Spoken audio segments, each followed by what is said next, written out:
revenue or relationships?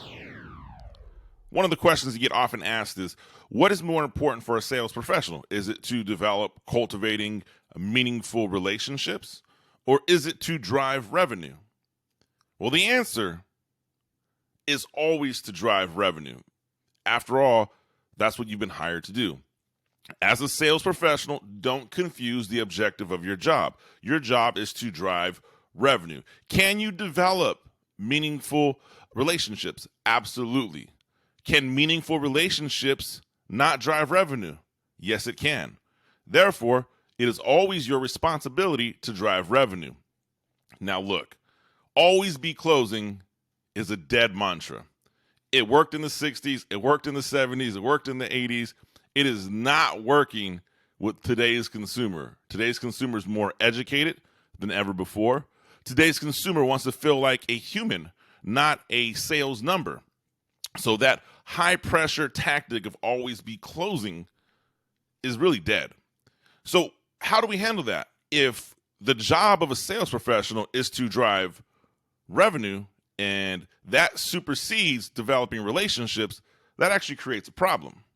Because you can have a relationship with somebody who's so in tune with you and your company that you may forget to sell stuff. You see, when you have relationships with existing customers that you forget to sell stuff to, you forget to add value to their life, those relationships are exactly that. They're just relationships. They're not loyal customers. And the challenge that was recently presented to me was this: how do I continue to sell my product to somebody I have a good relationship with that I don't want necessarily to know that I'm always trying to sell something? Like, I enjoy the relationship I have with my existing clients, but I also know that I always want to sell something to my existing clients. I just don't know how to make the two mix. Remember that whole thing?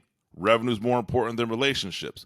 So the sales professional will ask, well, how do I sell products in this situation? Two ways to sell products to your existing clients that you have a good relationship with, where it doesn't sound like you're trying to sell products. Remember, the best sale takes place when no one feels like they've been sold.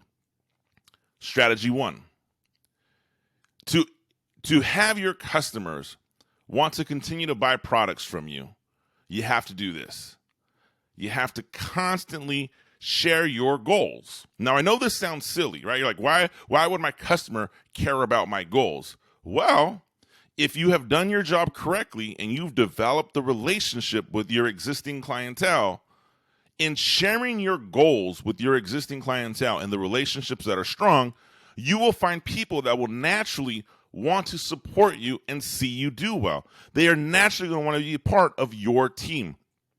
If I share my goals with you, whether they're business goals, life goals, personal goals, whatever, and I trust you at that level, by me creating a vulnerability in myself and sharing something intimate with my prospect, the level of that relationship just leveled up. Now, this has to be a genuine conversation. This can't be like a bull ass, like, oh, like a BS, my goal is this. Like, you literally have to have a heart-to-heart conversation with this person. But I'll challenge you, if you have the relationship that you say you have, then this should be a natural conversation. So by naturally sharing your goals, you have given somebody an external motivating factor to continue to do business with you and want to buy more of your products, more of your services, whatever the situation may be. So don't forget, sharing your goals is one valuable way to keep selling your products without sounding like you're selling your products. Here's the second part. And the second part, to always be selling your products and services to your existing relationships with your existing clientele, people who love you. This is my secret weapon in life, where I don't want someone to be like, Anthony's always trying to sell me something.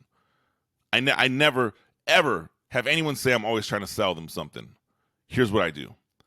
I leverage third-party stories all the time. If I have a successful outcome with a new customer, I'm telling my existing customer about it. If I have a successful outcome with a competitor to my existing customer, I'm telling them about it. If I have a successful sales week last week, I'm telling my relationships about it. If I don't have any of the successes, then I'm sharing something from somebody who's on my team, someone who's close to me. Leveraging third-party stories and sharing positive, successful messages about your business or service creates the desire to want to keep doing business with you. It's adding value to that relationship without selling more stuff in that relationship. By leveraging that third-party story, the existing person that you have a great relationship is going to want to be a third-party story themselves. They're going to want to say, hey, I can do that type of business with you. Hey, I can deliver those types of outcomes for you. And you do it in a manner where you're adding value to their life by sharing a third-party story that's impactful and meaningful to them. Now, that's only a conversation and a discussion that you can have with yourself, with your sales manager, looking over your pipeline. You'll know what third-party stories are relevant. So remember this. The job of a sales professional is to drive revenue. You can have relationships that don't drive revenue. Your job's to drive revenue. But to extract the most revenue out of the existing relationships you have, you can't be a cheesy salesperson. Always be closing is dead. The best sale takes place when no one feels like they've been sold. And to continue to sell in those existing relationships, you have to share your goals and leverage third-party stories.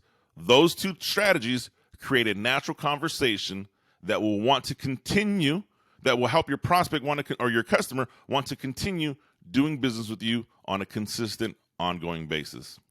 That's what I got for you this week. I'm Anthony Garcia. This is the Catapulting Commission Sales Blog. Do me a favor, like, subscribe, comment, and I'll see you next week.